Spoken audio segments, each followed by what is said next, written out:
Hey everyone, welcome back to Six Sister Stuff. Today we're making 3 no-bake dump and go desserts. So my name is Kristen. My name's Elise. So last month we made 3 dump and go no-bake desserts and you guys absolutely love them. So we thought that we'd make some more for you. So these are some of our favorite no-bake desserts, starting with our mom's no-bake cookies. We grew up eating these. We also called them gorilla poops. I'm sure you guys have a name. Tell us what you guys would call your no-bake cookies, because there's a whole Gorilla poops for us. We want to know. And then we've got s'mores bark, really simple, just a couple ingredients. Yeah. And then our last recipe is chocolate fondue in your Instant Pot. So really easy. I love using your Instant Pot for that. It's perfect. Exactly. All right, let's get started. All right, so the first recipe we're making is the s'mores bark. Now, I love this recipe because it's like s'mores. It literally is all the ingredients for s'mores. You're not gonna smell like a campfire, but you still gotta eat s'mores. Exactly, so it's super simple. So first we're gonna take just a bag of chocolate chips. You can use any brand. We like to use Hershey's brand, it's one of my favorites. I feel like it melts well too. Yeah, and if you like dark chocolate, you can make this with dark, but I like milk chocolate. All right, so we're gonna stick this in the microwave and go about every 30 seconds. We're going to stir until it's completely melted. Okay, so everything's all melted, ready to go. Now I put some parchment paper down. I've also done wax paper. You can do foil paper, maybe spray it, but parchment or wax I feel works the best. So we're just gonna take the chocolate chips and just dump them right on.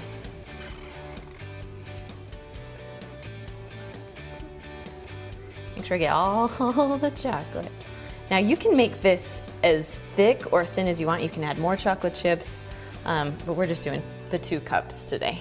All right, then the goal is to spread this thin. I like it thin because it's more of a bark. Yeah. But you and can make feed it more thicker. People that way if Exactly. serve more anyway. Exactly. Or you don't feel as bad when you have 20 pieces. No control. All right, what do you think? How do you think of this? That's good. Okay. So it almost fills up the whole sheet pan. Yes, and if you did more, if you did like 3 cups or 3.5 cups, I think is what the recipe calls for, you would literally fill up the whole pan, but we're just doing a little today. Yeah. Okay, you can add the next stuff. Okay, so we're just topping it with graham crackers that have been broken up.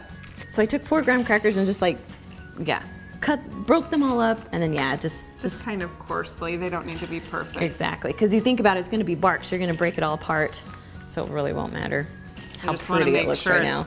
It's sticking. Yes. It's in the chocolate. Okay. Yes. All right, while you do that, I'll do some marshmallows. Kind of just do it in your cracks. Smells like s'mores. It literally tastes just like s'mores. Obviously, you're using all And you're not going to have to wash your hair. That's the worst part about fire. Your hair absorbs all the smell. It is. Okay, so now that we got most of it, I'm just going to go and just like pat everything down, just so it won't fall apart as you're breaking apart your bark. So to finish off the s'mores bark, we just need some marshmallow cream. Just use about half this container, and you're going to soften it in the microwave until it is runny enough that you can kind of drizzle it on top as a garnish.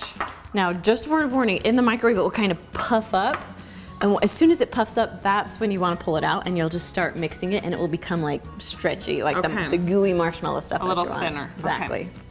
So this was 20 seconds in the microwave. You can see it's a little puffy. We'll just kind of mix it until it's a little more liquefied. Yes, yes, just keep mixing, and then it will be pretty gooey.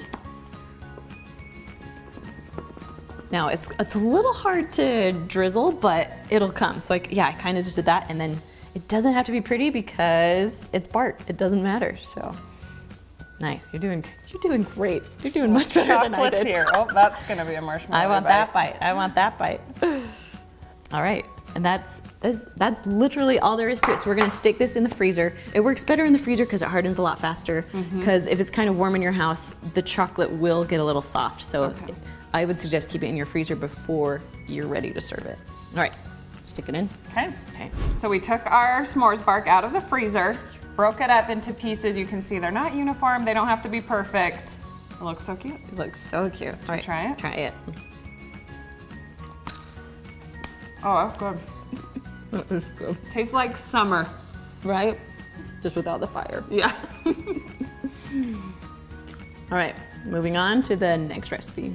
The second no-bake recipe we're making is our gorilla poops, or no-bake cookies, whatever you call them. This was a staple in our home growing up, still is with our own families. I swear, like, maybe once a month. No, maybe more than that. Maybe every other week. We are making gorilla poops. Because they're so easy. And you probably have all these ingredients you need to make them right now. Exactly. So do it. Okay, so you'll have a saucepan over medium-high heat. And to that, I'm just adding 2 tablespoons of butter. That may be a little closer to high heat right there. It's okay, we're gonna do brown butter today. And 2 cups of sugar. And then we're adding a 1/4 cup of milk. And then 2 tablespoons of cocoa powder. And you just want to mix this together until it starts boiling. Right. This is the tricky part with no-bake cookies. If you've had a dry no-bake cookie, it means it probably boiled for too long. Right? Yeah, boiled for too long, or you did not add enough liquid. Okay. Okay, we're just gonna add a little bit of vanilla. We're gonna eyeball this. It's like a 1/2 teaspoon or so. And then just a little bit of salt. What is it, like a 1/2 teaspoon of salt? 1/2 teaspoon of salt. Okay, I'm gonna eyeball that too, because that's how we work.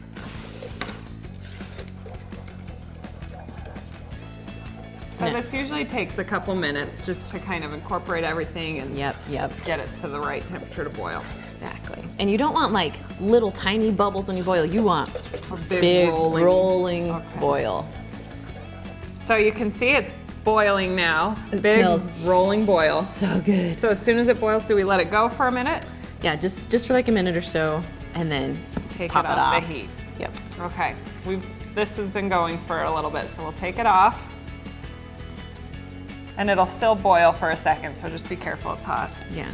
But while it is still burning hot, that's when you want to add your peanut butter. So we're gonna add what, 3/4 cup? Yes. Okay.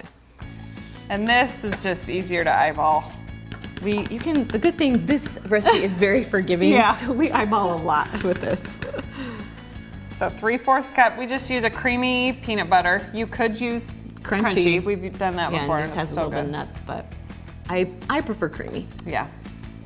You'll get texture from the oats. So Exactly. Okay. All right, so while the peanut butter is mixing, we like to use the quick 1-minute oats because the oats are a little bit smaller and it makes your cookie just taste a little bit better. So once all the peanut butter is melted, we're just gonna add the 2 cups of oats. I like the texture from the quick oats too. Me too. Because sometimes if you use just the normal oatmeal, it's just too big. Like, yeah, I like the little oats.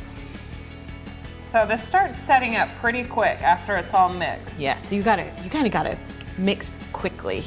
And it's good to have your pan ready to go. We have a baking sheet, a cookie sheet that we've just put some foil on. You could use wax paper or parchment paper too. Yeah. But as soon as that oatmeal is coated. So growing up, our mom would always take a spoon and do it with her finger, but your finger is burning the whole time that you're making them. So we figured out if you just use a cookie scoop, 1, all your cookies will be the same. And 2, there is no burning of fingers here. It just makes it go by quick and easy. And they hold their shape pretty well. So Yes. the size of your scoop is the size that your cookies will be. Yeah, and we use a giant one because The bigger the, go do an ice cream scoop. I mean, and if you don't have a cookie scoop, you could easily just spoon it out too, but we like them all to be about the same size. And they'll set up pretty quickly at room temperature, but if you wanted to eat them sooner, they're good hot, they're good warm and gooey. Yeah. But you can stick them in your fridge for a couple minutes too. Exactly. I always loved rainy days because we'd come home and there'd be foil on the counter and our mom had no-bake cookies out and it was like, we wouldn't even wait for them to set up and you can like see the mark left on the foil when you take one, like who ate one? Right, I even remember like you walk into the garage and you know that mom made these gorilla poops. You could smell them from a mile away. All right. So we're just gonna let these set up for a little bit until they're cool and can hold their shape, and then we're gonna eat them. Well, we tried to wait until they cooled down, but I'm just going for it. They smell too good. This is kind of actually the temperature I like them. Me too. So good. Put even like a little vanilla ice cream Oh yeah, too. sign me up. All right, all done with this recipe. Let's move on to the next one. So the last recipe that we're making is in the Instant Pot, and I'm so excited to show you this because my sister came up with this. And so we're making Instant Pot fondue. So what we did first is we took about 2 cups of water and just put it in the bottom of the Instant Pot. Then you're gonna take a glass bowl or any bowl that will kind of fit that can get hot, and we'll just put it right on top of it. So all you're gonna do next is just push the saute button. So we've kind of just made it like a, what do they call it? Those double Yeah, a double broiler. Yeah. You can do that with your Instant That's Pot. cool. I know, okay. All right, so to start our Instant Pot chocolate fondue, we're going to use a 12-ounce bag of semi-sweet chocolate chips. You'll want the whole bag. Or if you have more, it's just like 2 cups. About 2 cups. of semi-sweet. And then a cup of milk chocolate chips. Nice. So you want those 2 combined. Okay, so we have this on saute, chocolate chips are in. Let's just slowly add our cream. So this is a cup of heavy cream. Yeah, I guess I can mix as we go. Mixing. Didn't know how fast or slow I should be pouring it. It'll all mix. You're doing great. Okay. So while Kristen's mixing the heavy cream and the chocolate chips, I'm just gonna add a dash of salt and then about a teaspoon of vanilla extract. And again, we eyeball all things, Can't especially go wrong with vanilla. vanilla. Exactly. I feel like you can't mess that one up. And I know we use the imitation vanilla. You can use real vanilla. And we know we probably should use real vanilla. We just don't. We have kids, we're on a budget, Exactly. let's be honest. All right, so this will take about, I don't know, 8 to 10 minutes for it to slowly start to melt and get warm. All mixed together, smells amazing. So now what you wanna do is you wanna push the cancel button because we don't want to burn it on the bottom. Or you can keep it warm if you're not all the way ready to serve, but if you're ready to serve, go ahead and push cancel and go ahead and dive right in. Yeah. All right, so you wanna show them what we got? Yeah, so up to you what you want to dip in your chocolate fondue. But our kids and us, we really love vanilla wafers, cinnamon bears, fruit like strawberries, bananas. We've even done pineapple. You can do also like pretzels and graham crackers and Rice Krispie treats, Oh, brownie yeah. bites. Everything's dippable in chocolate, let's be honest. Exactly. All right, what are you gonna pick? What you gonna do? Oh, I'm doing the banana. I'll probably do the cinnamon bear. I do love chocolate covered cinnamon bears. Me too. This is good for like a stay-at-home date night. Right?